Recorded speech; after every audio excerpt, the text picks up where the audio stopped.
Yo, it feels so long since we've had a normal day in the office. This show is actually shaping up to be a really, really great one. It's great to talk to you Monday morning. We're going to talk fixed stops, EVs, pop-ups, all the things. All them things.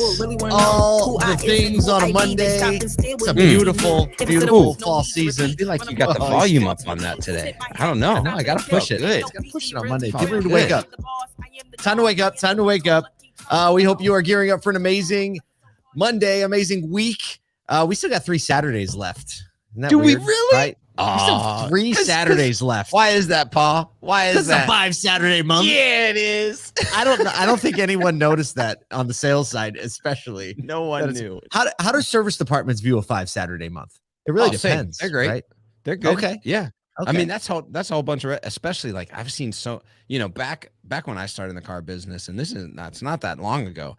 Most service departments were open to like 1 or 2 on Saturday. Yeah. And so many more are opening to 4 or 5, even 6, like regular workday hours, just because there's so much out there to be had from a service perspective. And like people need to get their car serviced on Saturday because the rest of the week's a little crazy. So weird. Dude, my So. first job in automotive was as a service advisor, but that was 20 years ago. It's like weird to think about that. It was 20 years ago. It feels like really recent, but we had limited hours on Saturday. And it was always for me, like when I had to work a Saturday, they had this like rotating shift, and it was always tough because like you had like very limited support. Right. And if it was anything other than basic parts service, is hard. It's not just hard because like your parts department is sometimes limited. It's other parts departments, right? Like your third party event, all that type of stuff. So I get it's a different world though. We're 20 years later. It's a different world now. Everybody's pumped about a 5 Saturday month with no holidays and it's just ready to go. Yeah. If we went down the list of things that didn't exist 20 years ago, like YouTube, like all kinds of stuff, like cell phones that had anything more than text messaging. But we got some stuff to talk about today. Got a lot of stuff going on. We're just got announcements wise. We're going to be doing a creative track at the Modern Retail Conference. Go to ASOTU.com/MRC and see what we're up to there. It's very, very special. It's going to be a very, very special time. Yes. Also got some more podcasts coming out that are, triggering some more. We get emails when we hit like benchmarks, like this many downloads, 1,500 downloads, et cetera, et cetera. So check out the Auto Collabs episodes dropping. Is today David Meltzer? Oh, AutoCon sessions. AutoCon sessions. It's a 15-minute fire session. He dropped some stuff about automotive that was really insightful. So just like if you're thinking, hey, is automotive being paid attention to by people outside of our industry? Just take a listen. It's like 15-minute podcast. You're going to want to check it out.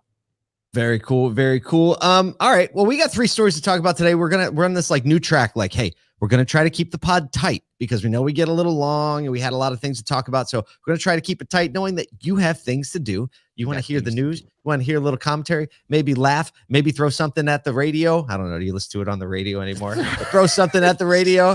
I just imagine a family, their coffee in their car. They're like dealers calling Kyle with the next generation of car dealers just sitting Indian style around the radio, listening to the automotive troublemaker. That's kind of what I imagined in my life. And then we'll have an Ovaltine ad and we'll be ready for the holidays. All right, here we go. First story. As new car supply continues to struggle in the used market is riding the pricing roller coaster, many dealers continue to invest in fixed operations to take hold of the opportunity to gain market share and build resiliency into their future profit model. Many dealers like Brian Godfrey of Pat Milliken Ford in the Detroit suburb has immediate need for multiple techs. Sound familiar? I wish I had 4 more techs. I wish I had 6 more bays, right? Because they're saying if we could do that, then we could actually expand the business. But right now, we're doing everything we can to just service our existing customer base. And that is a common thread. We got a couple more points. I would say that the more often than not, I talk to service managers or general managers or owners that are saying they are still booked 3, 4, 5 days, even weeks out. So speak of the 5 Saturday month and people open in Saturdays longer. Like this is a reality for so many. There are more conversations now talking about like 24-hour open days or 2 shifts it's just hard to handle that. And it's because I think that the OEMs in like the early 2010s really saw this as like the way to succeed from an OEM perspective in the data and in the dealership side, and started focusing more on retention and focusing more on customer satisfaction in the service department, focusing more on things like video and the technologies, like, you know, so many more people putting Hunter machines or UVI in the service bays to create a better service experience. You know, the pickup and delivery that started in, and, you know, you just, all these opportunities where the majority of the industry was focused on variable for so long, it shifted its focus toward fixed. And we had to, especially during the pandemic time. And so that has continued. Like, those service managers didn't go over and revert to that, none of those tactics. So, and none of those communication patterns. So it's just a reality where we're at. And it's going to, after you said the service experience, talking about the Hunter machines, and my mind just went for a second on like, what would like a seamless experience, like driving through and having like a UVI or a Hunter and not having to staff up on the service writing side. Imagine if you drove through and on your phone, it was like, hey, here's what we found. Do you want this? Yes or no? Do you want this? Yes or no? Do you want to talk to somebody about this? Yes or no? I don't know. We're just, either way, but I can go. That's what happens to us, right? There are things doing that. Like, I know that the X-Time app has like a check-in pattern, and it has a couple little questions while you're in there. Yep. While you're in there. Now, it doesn't relate right now, like, at least to any of those technologies as you drive through.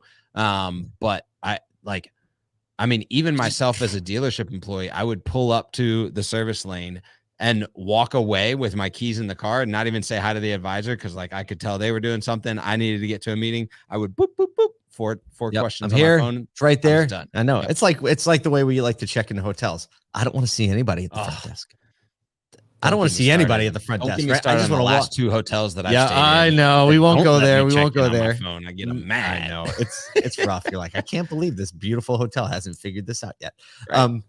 And also an interesting stat based on service, and this kind of parlays into the next point of this article, is that 70% of consumers, once their warranty is up on their new car, they choose a non-dealership solution. So 70%. So everybody knows, like, if you're going to keep those customers, you really have to give them a reason to stay, because right now only 30% of them are staying at the dealership, and 70% are obviously pursuing either a more convenient experience or a perceived cheaper experience. We know when we look at the numbers, actually doing business at a dealership isn't more expensive when you really start to compare things out and broaden it out. The perception of savings, perception of convenience, and sometimes real convenience. A lot of people are also concerned that the shortage of new cars right now in 24 to 36 months is going to translate into a shortage of warranty work. And, you know, you put those two things together, there aren't a lot of new cars. And then 36 months from now, most of the people are going to transition out of a dealership service experience. There are reasons to be alarmed. But so far, publics and privates are both seeing sales growth and adding capacity as much as they can. Group 1 is up 16% in service and parts year over year through the first half. Number 1, Cochran Automotive Group, it's in the greater Pittsburgh area. They're adding a 27,000 square foot facility to grow their wholesale parts business. So right here's them going deeper into the ecosystem, saying, how can we get market share even in the wholesale side? And also Adam Sims, owner of Price Sims in the San Francisco Bay Area luxury group, built a commercial fleet center that is seeing continued growth. Adam Sims says, I'm very bullish on small commercial fleet business. I can't invest enough money in service and parts right now. So if I'm an owner operator, if I'm a dealer, I am spending the lion's share of my focus on both people and process on fixed ops right now, and not on sales. Like, I'm not looking at DR platforms or sales processes or anything like that. I'm spending the lion's share of my time and resources, especially on people and process, on fixed ops. It's funny. I'm feeling like I'm in a time machine, because like 5-6 years ago, right, this was like all the conversation. Fixed ops, fixed ops, fixed ops, fixed ops, right? And what happens? It's like, because these little bursts of sales. When you have bloat inventory and you are reducing prices in order you're not making any money. So you're focused on fixed ops because the money's all green, right? Yep. It's all green. It's right. That is the way they say it, for sure. I like that. What are we going to do from here? Let's talk about more fixed ops. It's Fixed Ops Monday. Speaking of Fixed Ops Monday, I love it. Segue time. Forget Fixed Ops Friday. Yeah, it's Fixed Ops Monday. We don't got to rhyme. It's prose, man. It's prose. It's supposed to be poetry. This story actually disturbed me a little when I saw some of the visuals, but the new EV service game is about training, procedure, critical thinking, and we would say safety as a new battery of testing systems, pun intended, can solve electrical problems and avoid the pinnacle issue that will stop an EV called, I love this, energetic failure. I've experienced some energetic failures in my life. But energetic failure, this is a great Ward's Automotive article kind of breaking down the EV service complexities, especially when it comes to how do you basically diagnose and stay safe. So different than ICE procedures, there are a few ways to get in fast trouble while diagnosing or repairing a vehicle. EVs require extra caution due to a little thing called extreme voltage at multiple points. Well, it's interesting because like when you talk about ICE or internal combustion type of procedures, you talk about wearing gloves, wearing goggles, and having those fancy little water machines in case you get anything in your eyes. Right? Eye flush station. You're kind of good. You got a fire extinguisher or two around, but stay away from the gas tank, right? That's not the reality when you look at these new procedures. I mean, OEMs are spending. This is where, you know, we've talked about like the independents having access to EV repair technology is like some of these OEM manufacturers, just the tools alone are costing hundreds of thousands of dollars for shops to own the tools to be able to work on these cars,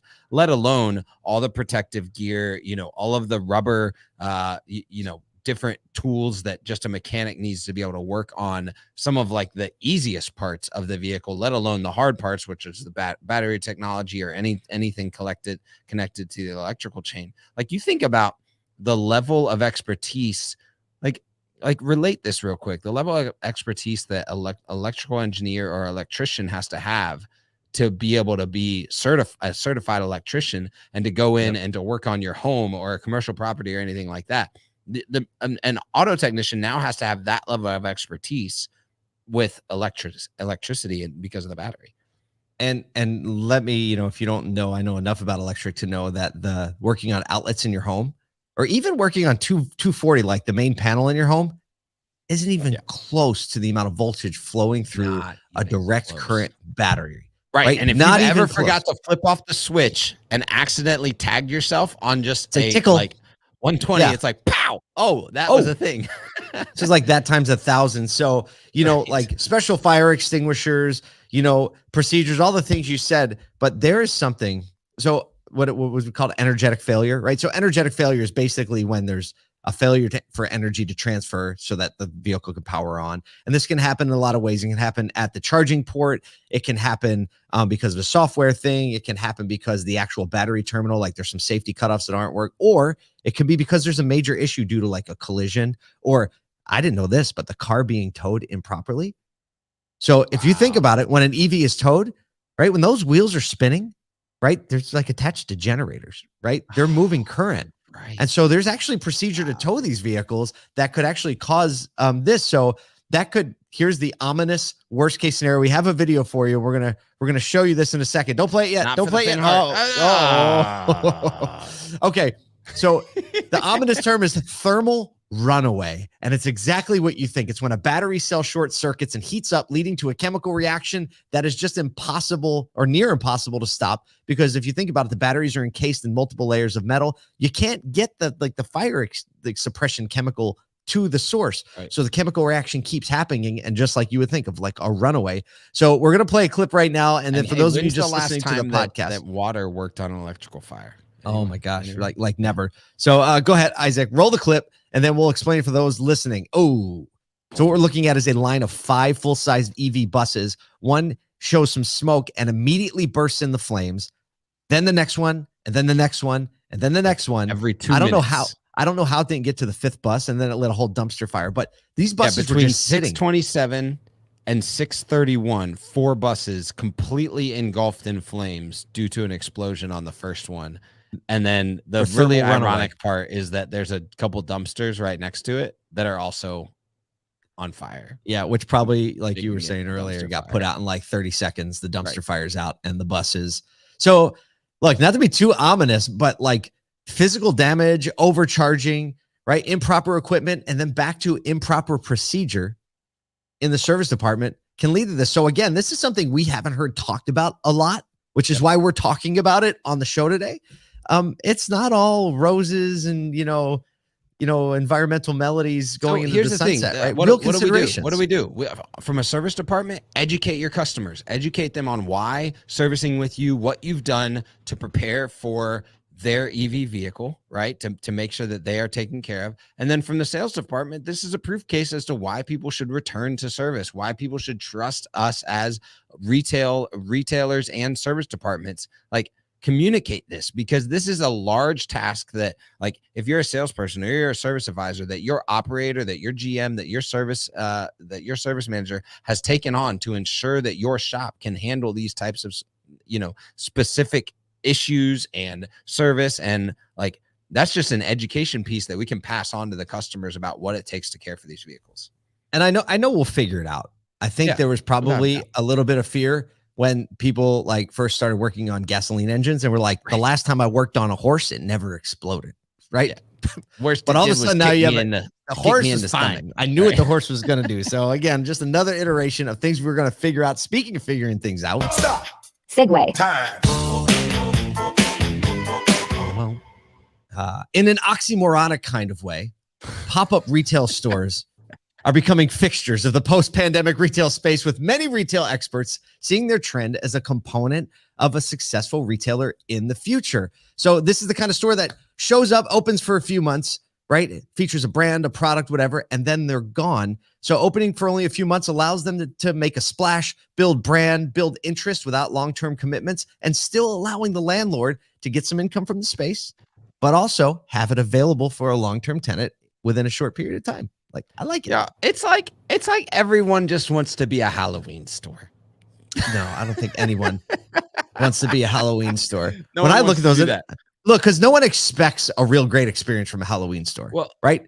Boxes of costumes, right? No. The old branding's probably still this up. is what I love about these pop-up stops, because actually, this has been happening for the last like 5 or 6 years. This is pretty popular in the two major Nashville malls in particular. Is like you see this kind of like rotation of the stores if you go in often enough. And the dealership I used to work at was right next to the mall, so I'd like take walks in the winter in there.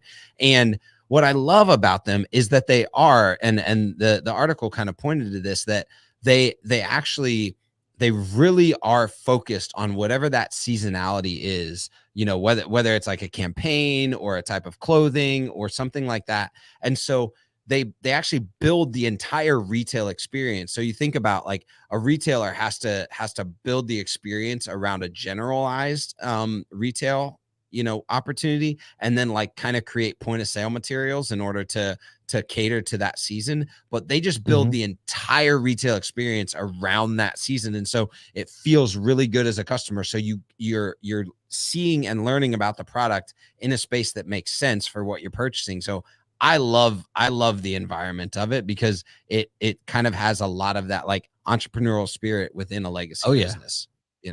Like technologies like 5G, cloud-based warehousing, POS, all that inventory management make it so much more, so much easier to do these days. But I think you keyed on the right thing, right? You said, I love the experience of it, because experiences create feelings. Feelings are how people actually connect to a brand. I happen to think this is a major opportunity for auto dealers, especially in an EV world, when all the talks around EV pop-up in the local mall. I think you have the opportunity to create a super experience, educate people on EVs, get leads, generate interest, build brand. Especially in this like next 2.5 months when people are flooding into malls. They're there. Where the people are.